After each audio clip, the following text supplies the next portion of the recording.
Welcome back to Spotlight. The Kelsey brethren. You see him there. Travis, Jason, Super Bowl 57, a.k.a. the Kelsey Bowl. And then we get a rematch of that for Monday Night Football. It's Travis, it's Jason, Eagles, Chiefs, and there's going to be a new Chiefs fan that is going to be in the building. Travis Kelce on the Chiefs bye week in Argentina at Taylor Swift's concert alongside Taylor Swift's dad.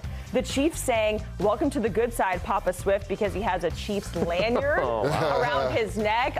Taylor Swift and her family, they are notable Eagles fans. There's Taylor supporting her guy at various games. That was the Jets game. She's waving to fans. So now the parents are going to meet at the Eagles and the Chiefs game. Wow. Taylor Swift is from the Philadelphia area. And guys, you have both played, and I want to ask you, like, how deep is this if the meeting of the parents are happening on Monday Night Football? Have you ever been in that situation? This is massive. Like, parents, I mean, this is legit. Like, you don't just introduce anybody to your parents. I mean, I know a lot of people were putting it out there that maybe this is just a ploy and maybe not real. But if you're meeting the parents, that's legit real. And not just meeting them, they're meeting them at a game. They're Philadelphia Eagle fans. They're meeting Travis Kelce's parents at a Kansas City Eagles game on Monday Night Football. So, yeah, this love romance might be real, DK. I'm just glad Taylor Swift's dad's finally getting some shine. We all know Donna Kelce. Like, she's a household name. I never even knew what her dad looked like. Me either. And Travis Kelce needs to give him some dap because he left him hanging after that high five. I mean, he went to high five after she changed. Yeah, exactly. Maybe that was it. Travis Kelce needs to take care of his dad. Could be his future father-in-law. It could be, yeah. The dad was a proud dad. He had the camera out. He's filming the whole thing. Love to see it. Well, one of the things that this game also features is two of the favorites to win the MVP, Jalen Hurts versus Patrick Mahommes. And for Patrick Mahommes, I mean, he's had a large amount of success, and apparently a lot of that is due to the underwear. Take a listen to this. Well, my underwear, I've worn them my entire career, and Chad actually said something about right before he retired. He said something about it, and it kind of went under the radar, and I was like, thank goodness, man. No one picked that up, and then of course, I think it was Eli had to say it on the broadcast, and I was like, now it's going to be a thing. So they'll still be worn as long as we're winning. So I'll make sure to clean them. And I don't wear them in the games. I just wear them to the games, so they're not that bad. But hopefully we keep winning games. I can wear them for 20-plus years. How old are they? Well, I've been starting for 6 years, so they're 6 years old. Only professional? Yeah, only professional. Brittany got them before one of my first starts, and I wore it that Chargers game, and the rest is history. Okay, so he's going to get an underwear deal of some sort out of it. Has to get one. But did you guys have any traditions in terms of wearing something to or during a game? Not really wearing something. I mean, that's interesting. 6 years. The boxers, I mean, he's got some good detergent. The boxers were still together. I know Michael Jordan, I remember in the Space Jam movie, was saying he used to always wear like the same girdle underneath. And I don't know how long that lasted for 6 years, though. That's what, 17, 18 weeks he's wearing. And then playoff games. He plays in the playoffs every year. So you're talking about 20 to 20 weeks a year. But, Jeremy, I don't think I had anything specific. I always had to have the same meal. That was my thing. Like, I always had to have a chicken breast, a little bit of spaghetti, and 2 scrambled eggs before a game. I wore the same undershirt the whole time. Same undershirt? Like under my pads. Really? From my freshman year of college until after my 5th year of the NFL.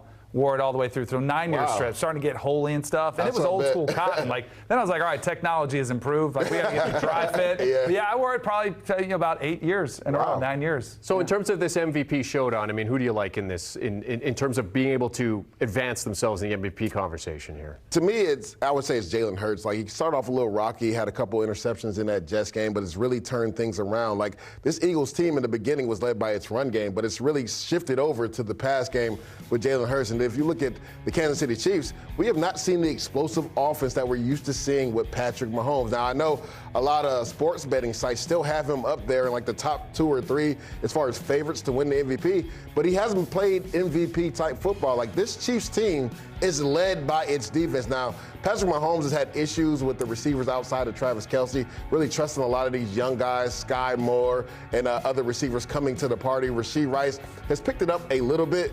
I think that's the main issue for this Chiefs offense. And you would think, DK, with a week off, right, bye week, you do some self-scouting, maybe they can figure out a way to get these young receivers get going, because this secondary for the Eagles have struggled against the pass this year. So if there's any week for the Chiefs offense to get going, it's this week here.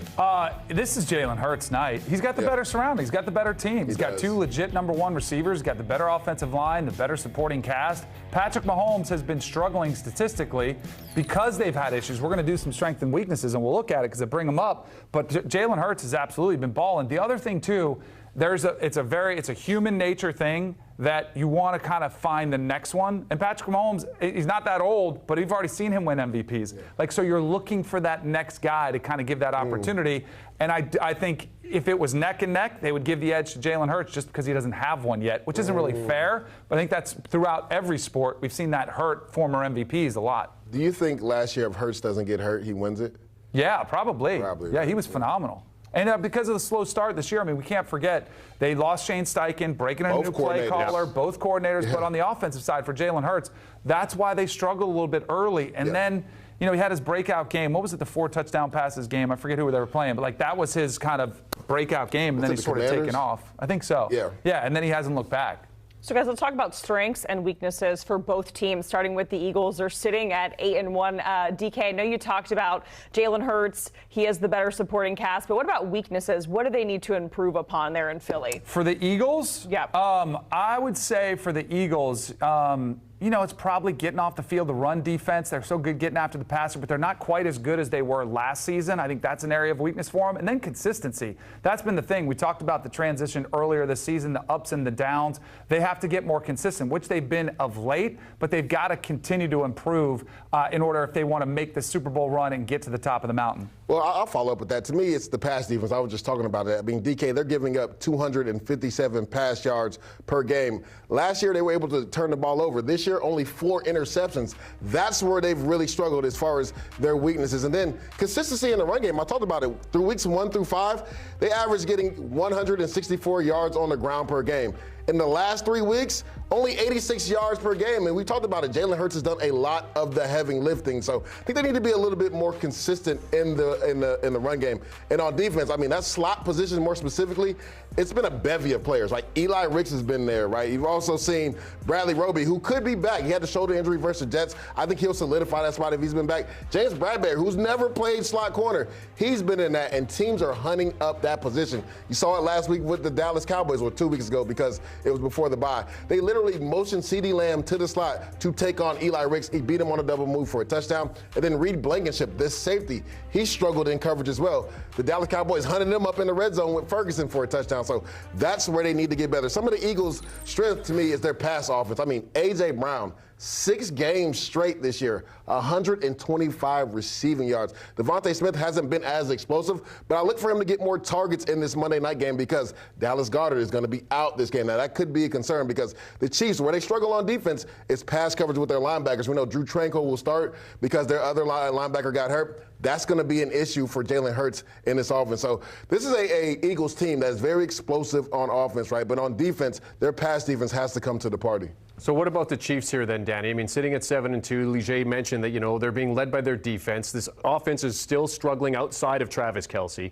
So when you look at strengths and weaknesses for the Chiefs going into this game, what do you have? So this is where I get my nice, pretty graphic here. So I'm ready for this one. Number one is the combo of Patrick Mahomes and Andy Reid. I think they're the best coach-quarterback tandem in the NFL. They're on the same page. There's a trust factor there. When you see them have this lab that they do, what the players call the plays, not a lot of coaches would do that. They have fun, they have freedom, and they really have a good understanding with each other. The other thing is the defense has been the bright spot. The most points they've allowed is 24. They're averaging 17 points a game, and specifically the linebackers and defensive backs. We know about Chris Jones up front, a little bit weaker on the edge positions. Karlaftis doesn't exactly, hasn't really panned out just yet as a really significant pass rusher on the outside. And then the weaknesses. The offensive line, I'll throw in the offensive line with the run game. They have not been able to get Isaiah Pacheco going the similar way that they have last season, and it's probably because you had the luxury of having Patrick Mahomes back there, and so you kind of start to rely on that. And then something you alluded to, Deuce, was the wide receivers.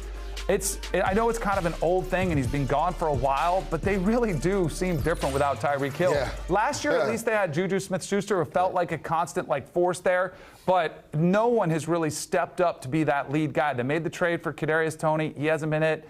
Sky Moore was a nice pick, but he hasn't been it. There's just not a true number one that has risen to the top for the Chiefs. All right, guys, quickly, let's get a pick. Lige, who you got? Who have gone back and forth on this game? It's a rematch from the Super Bowl. I like the Eagles to cover, but I like the Chiefs to win. I think that bye week, hopefully some self-scouting, get some of those young receivers going.